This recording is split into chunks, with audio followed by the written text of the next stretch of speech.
الحمد لله وكفى وسلام على عباده الذين اصطفى أما بعد أعوذ بالله من الشيطان الرجيم بسم الله الرحمن الرحيم والذين يؤذون المؤمنين والمؤمنات بغير ما اكتسبوا فقد احتملوا بهتانا وإثما مبينا صدق الله العظيم. محترم سامعین کرام، السلام علیکم ورحمۃ اللہ وبرکاتہ.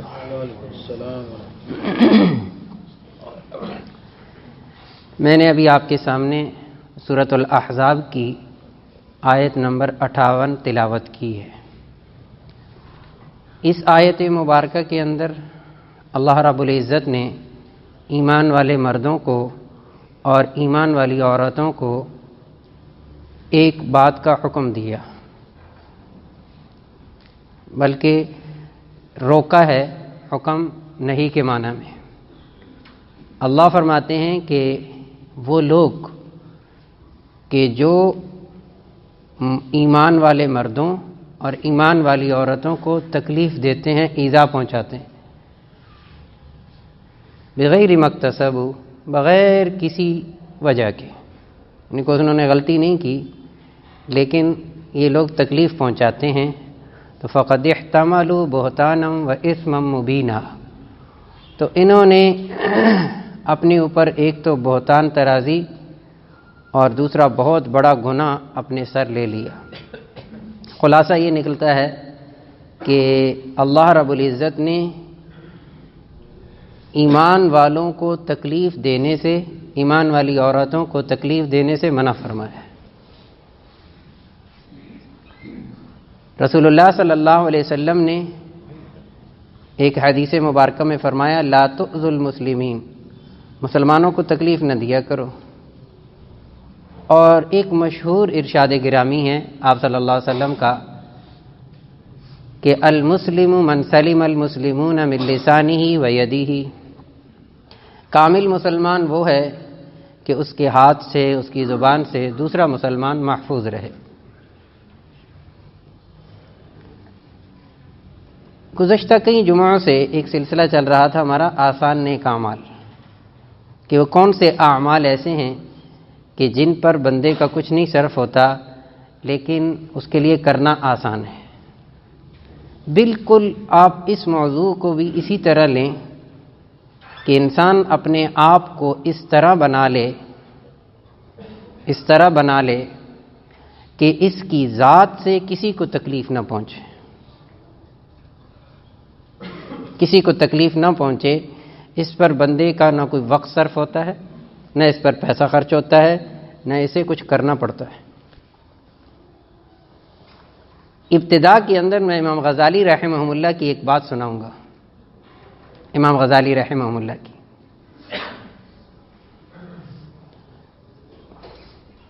انہوں نے ایھا الانسان کے عنوان سے کہ اے انسان، پوری کتاب حضرت کی انسان پر، حضرت انسان پر، امام غزالی رحمہ اللہ کی،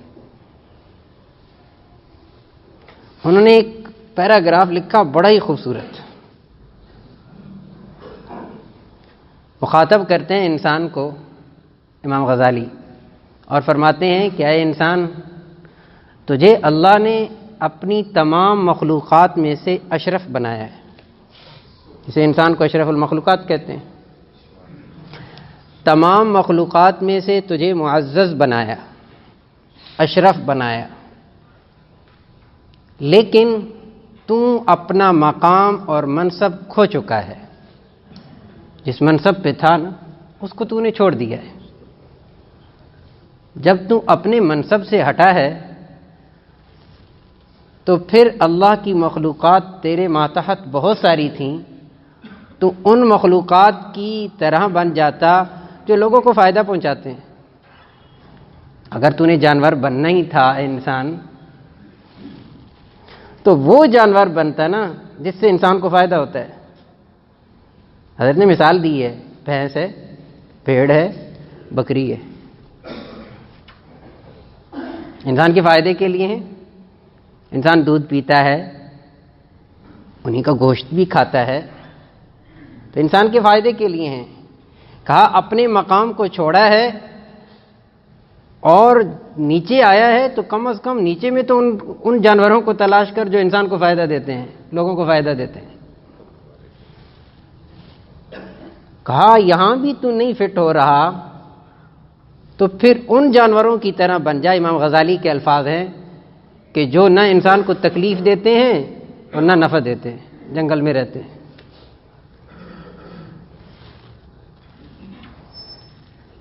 کہا کیوں تو آخری سٹیپ پہ چلا گیا کہ تو ڈنگ مارتا ہے، تو زہر چھوڑتا ہے، تیری وجہ سے دوسروں کو اذیت پہنچتی ہے، تیری وجہ سے دوسروں کو تکلیف پہنچتی ہے. کیوں ان جانوروں میں سے بنتا ہے؟ پھر مثالیں دیں. بچھو بنتا ہے تو سانپ بنتا ہے، سانپ. بسا اوقات انسان کو، اور میں قریب کروں اس لفظ کو، مسلمان کو، اور آ جاؤ قریب، ایک بھائی، سگا بھائی اپنے سگے بھائی کو ایسے ڈستا ہے کہ وہ پانی بھی نہیں مانگ سکتا. کہاں ہم تھے اشرف المخلوقات بقول امام غزالی کے؟ کہاں آئے کہ ہر نبی علیہ الصلوۃ والسلام نے ایک حدیث مبارکہ کے اندر قرب قیامت میں کیا کیا چیزیں ہوں گی، اس میں ایک بات ارشاد فرمائی کہ لوگ ظاہری طور پر آپس میں دوست اور محبت کرنے والے ہوں گے اور دل سے ایک دوسرے سے ڈر رہے ہوں گے. دل سے ڈریں گے. کوئی کسی پر اعتماد نہیں کر سکے گا، رسک نہیں لے گا، اندر خوف ہوگا، پتہ نہیں کب ڈاج دے گا، کب دھوکہ دے گا. اللہ بھی منع کر رہے، رسول اللہ صلی اللہ علیہ وسلم بھی سمجھا رہے، کیا کرو؟ کسی کو تکلیف نہ دو، کسی کو تکلیف نہ دو. اور اگر آپ سورۃ الحجرات کا دوسرا رکوع ابتدا سے پڑھ لیں، سورۃ الحجرات 26ویں پارے میں دوسرا رکوع آغاز سے، اللہ کیا فرما رہے ہیں؟ اے ایمان والو، مردو، کسی ایمان والے مرد کا مذاق نہ اڑاؤ، مذاق نہ اڑایا کرو. ظاہر ہے کہ ایک انسان جب پیدا ہوتا ہے تو پیدا ہونے کے بعد جو اس کی جسمانی ساخت ہے، بعض چیزیں اللہ کی طرف سے اسے ملتی ہیں. سب کے پاس آنکھیں ہوتی ہیں، کسی کی آنکھیں اور ہوتی ہیں، سب چلتے ہیں، کسی کا چلنا بے ڈھنگا ہوتا ہے. تو ایک بعض چیزیں ایسی ہیں جس کے اندر انسان کسی کا اس کی ذات کے اعتبار سے، یعنی کہ وہ کیسا ہے اس پر مذاق اڑاتا ہے، تو اس میں تو اس کا کوئی قصور نہیں ہے، سوائے اس کے کہ اسے تکلیف پہنچے گی اور کیا ہو. اور اللہ فرما رہے ہیں کہ جب تم کسی کا مذاق اڑاتے ہو سکتا ہے وہ تم سے بہتر ہو اللہ کے نزدیک. اس کو تم حقیر سمجھ کر مذاق اڑا رہے ہو سکتا ہے وہ تم سے بہتر ہو. عسیٰ ان یکونوا خیرا منہم، عورتوں کا مذاق نہ اڑائیں، کیوں؟ ہو سکتا ہے وہ عورت بہتر ہو.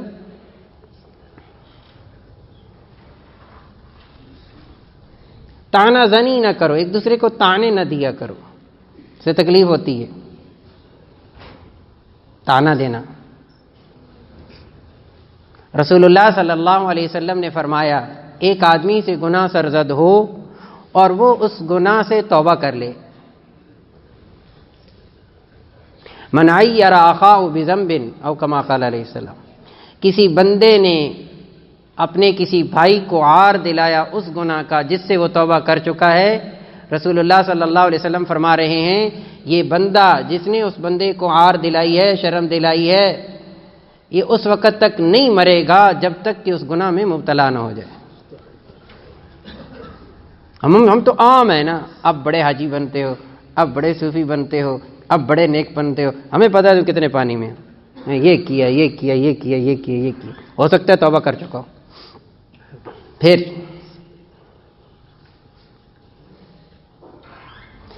کتنا حساس ہے یہ معاملہ کسی کو تکلیف دینے کا کہ رسول اللہ صلی اللہ علیہ وسلم نے یہاں تک فرما دیا لا تسبوا الاموات،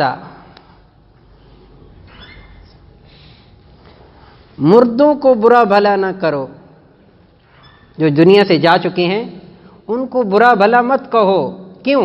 وَتُؤْذُوا الْأَحْيَاءَ، اس سے زندوں کو تکلیف ہوتی ہے۔ مردوں کو جو دنیا سے چلے گئے ہیں ان کو برا بھلا نہ کہو۔ اللہ مجھے معاف کرے، ہم آغاز کہاں سے کرتے ہیں جملے کا؟ بس اللہ اس کی مغفرت کرے، اللہ بخشش کرے، چلا گیا دنیا سے، اب میں کیا کہوں؟ بہرحال اس کے اندر یہ باتیں تھیں۔ کیسی بات ہے؟ اس سے کیا ملے گا؟ وہ تو جا چکا، وہ تو اس دنیا سے چلا گیا، میری اس جملے سے کیا ہوگا سوائے اس کے کہ اگر اس کے قریبی عزیز کو پتہ چلے گا اس کا دل دکھے گا، اور تو کچھ نہیں ہوگا، اسے کیا ملے گا اس کی برائی بیان کر کے؟ میں نے کہا نا، ہم آغاز کہاں سے کرتے ہیں؟ آغاز کرتے ہیں اللہ اس کی مغفرت کرے، بس اب دنیا سے چلا گیا کیا کہوں، لیکن اس کے اندر کیا ضرورت ہے ایسے جملے کہنے کی؟ لا تسبوا الاموات، مردوں کو برا بھلا نہ کرو، اس سے کیا ہوگا؟ وَتُؤْذُوا الْأَحْيَاءَ، اس سے زندوں کو تکلیف ہوگی، زندوں کو تکلیف ہوگی۔ وَلَا تَنَابَزُوا بِالْأَلْقَابِ، برے ناموں سے کسی کو نہ پکارا کرو، اس سے اس کو تکلیف ہوتی ہے، برے القابات۔ پتہ چل جائے کہ اس لفظ سے، اس نام سے اس کو تکلیف ہوتی ہے تو پھر تو بالکل نہیں پکارنا چاہیے، چاہے چھوٹا بچہ ہی کیوں نہ ہو۔ بعض دفعہ یہ ہوتا ہے بچہ شعور والا ہوتا ہے، سمجھدار ہوتا ہے وہ، لیکن ہوتا بچہ ہی ہے، تو اس کی ظاہری حالت کو دیکھ کر بعض اس کا اسی وقت نام رکھ دیا جاتا ہے، اسی نام سے پکارا جاتا ہے، ظاہر ہے اس کی بھی تو عزت نفس ہے۔ وَلَا تَنَابَزُوا بِالْأَلْقَابِ۔ اگلا، یا ایھا الذین آمنوا اجتنبوا کثیرا من الظن، بدگمانی سے بچو، کسی کے بارے میں بدگمان ہو جانا، مجھے پتہ ہے یہ یوں کرے گا، حالانکہ علیم بذات الصدور، ذات تو اللہ کی ہے۔ کیا وجہ ہے کہ ہم کیوں کسی کے اندر اچھائی تلاش کیوں نہیں کرتے؟ یہ بھی تو ہو سکتا ہے نا، ایک بندے کے اندر اگر میرا ایک گمان ہے، ایک وہم ہے غلط بات کا، تو میرے دل کے اندر، میرے دماغ کے اندر اسی انسان کے بارے میں اچھا گمان کیوں نہیں آتا جس کا حکم ہے؟ اور ایک بزرگ کا بڑا پیارا سا جملہ ہے اردو میں، فرمایا گناہگار سے گناہگار مسلمان کو عظمت کی نگاہ سے دیکھنے کی مشق کیا کرو، اس کے اندر اچھائی تلاش کیا کرو، مزاج بن جائے ایسا کہ کیا ہوگا اگر میں اس کے اندر بدگمانی کروں گا تو اس کو تکلیف ہوگی، ایسی بدگمانی کر۔ کئی مرتبہ ایسا ہوتا ہے جب صحیح حقیقت حال سامنے آتی ہے تو کچھ اور ہوتا ہے جو انسان سوچ کے بیٹھا ہوتا ہے، اوہو میں تو اس کے بارے میں یہ سوچ رہا تھا، یہ تو بڑا اچھا نکلا۔ ولا تجسسوا، تجسس میں نہ پڑا کرو، تجسس میں نہ پڑا کرو۔ میں ایک روایت سناتا ہوں، شاید آپ میں سے کوئی پہلی مرتبہ سن رہا ہو اس روایت کو۔ رسول اللہ صلی اللہ علیہ وسلم نے فرمایا، جو آدمی اپنے کسی بھائی کی تحریر بغیر اس کی اجازت کے پڑھے تو وہ اس خط کو، وہ اس میسج کو، وہ اس میسج کو نہیں پڑھ رہا، بلکہ اس کی آنکھیں جہنم کی آگ دیکھ رہی ہیں۔ فَإِنَّهُ يَنظُرُ مِنَ النَّارِ،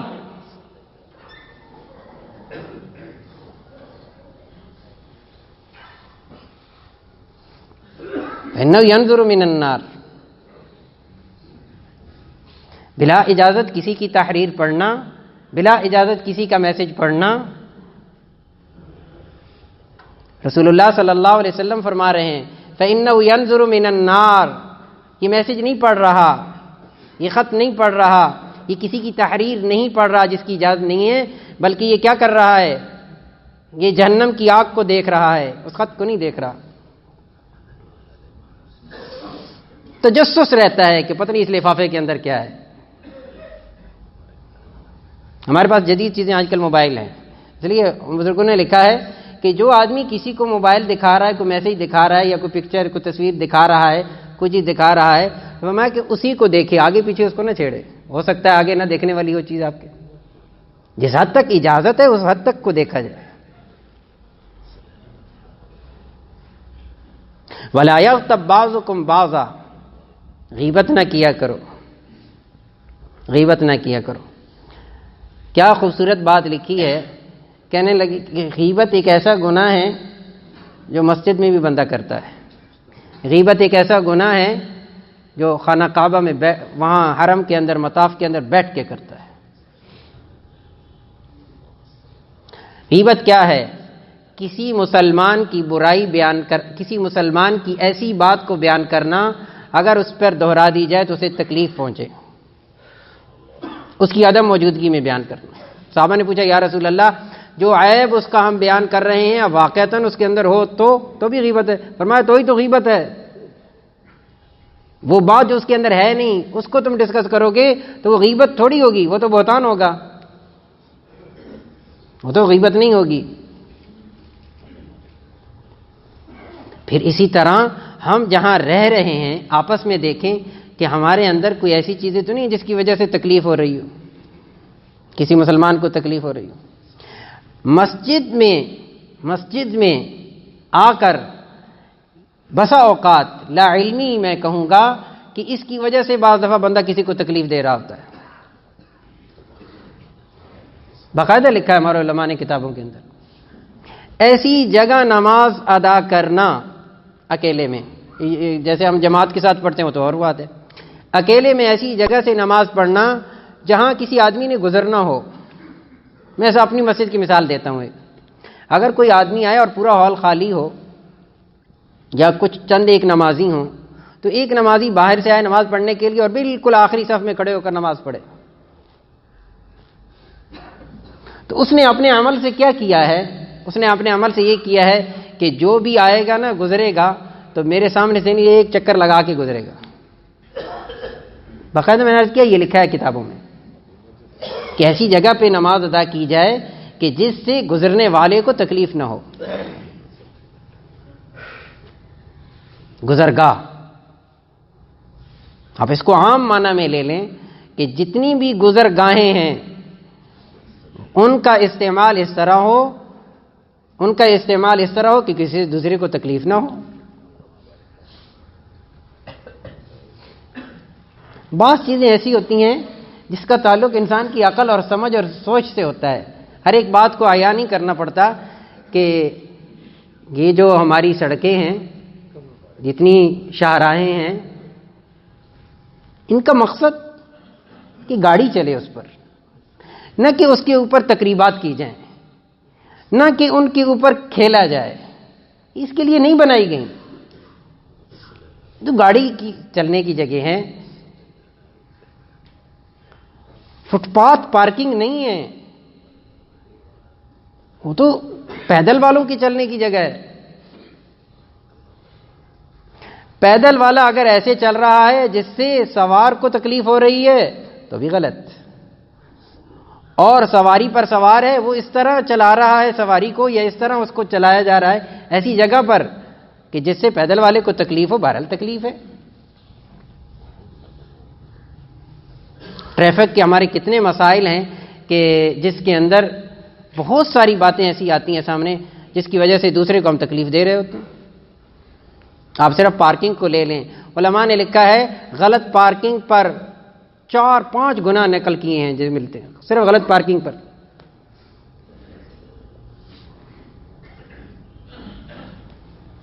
تو پھر میں وہ دوبارہ دہرانے کے لیے جسارت نہیں کرتا، امام غزالی کی بات کو سامنے رکھو۔ پھر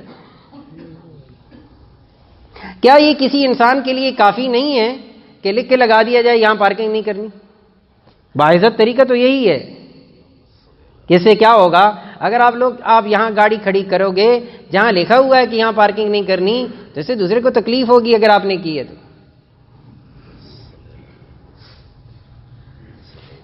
پھر تو امام غزالی رحمہ اللہ کی بات درست ہے کہ انسان کو کیسا ہونا چاہیے، اشرف المخلوقات سے ہٹائے تو ان جانوروں کی طرح بنے نا کہ جس سے کسی کو تکلیف تو نہ ہو۔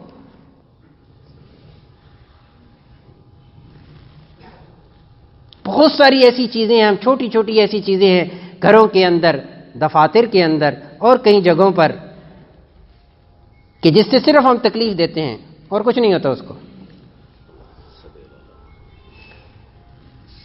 ایک دفعہ رسول اللہ صلی اللہ علیہ وسلم جہاد کے لیے تشریف لے گئے، تو وہاں کچھ لوگوں نے پڑاؤ کیا، ٹھہرے صحابہ ایسی جگہ اس طرح ٹھہرے کہ جس کی وجہ سے راستہ تنگ ہو گیا، گزرگاہ تنگ ہو گئی۔ رسول اللہ صلی اللہ علیہ وسلم نے فرمایا جس جس بندے نے گزرگاہ کو تنگ کیا ہے اسے جہاد کا ثواب نہیں ملے گا، جہاد کا ثواب نہیں ملے گا۔ ہماری تو بہت اچھی تقریبات، نیک تقریبات، وہ شاہراہوں کو بند کر کے ہم کرتے ہیں، چاہے جا کے تنگ کیا جائے۔ ثواب سمجھتے ہیں، ثواب سمجھتے ہیں۔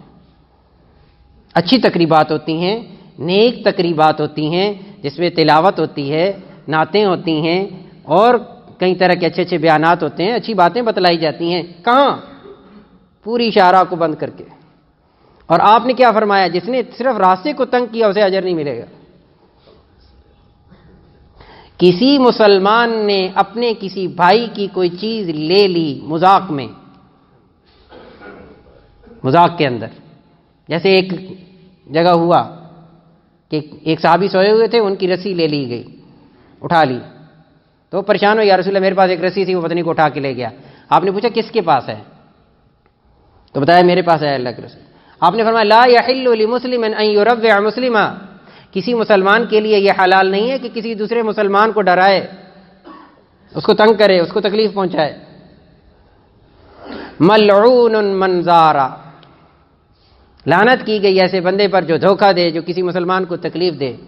اور آخر میں ایک روایت سنا کر اپنی بات کو مکمل کرتا ہوں، موضوع بہت لمبا ہے۔ آپ نے فرمایا من آذا مسلمن، جس بندے نے کسی مسلمان کو تکلیف دی، فقد آذانی، اس نے تحقیق مجھے تکلیف دی۔ من آذا مسلمن فقد آذانی، جس نے کسی مسلمان کو تکلیف دی اس نے مجھے تکلیف دی۔ ومن آذانی فقد آذن اللہ، جس نے رسول اللہ صلی اللہ علیہ وسلم کو تکلیف دی اس نے اللہ کو تکلیف دی۔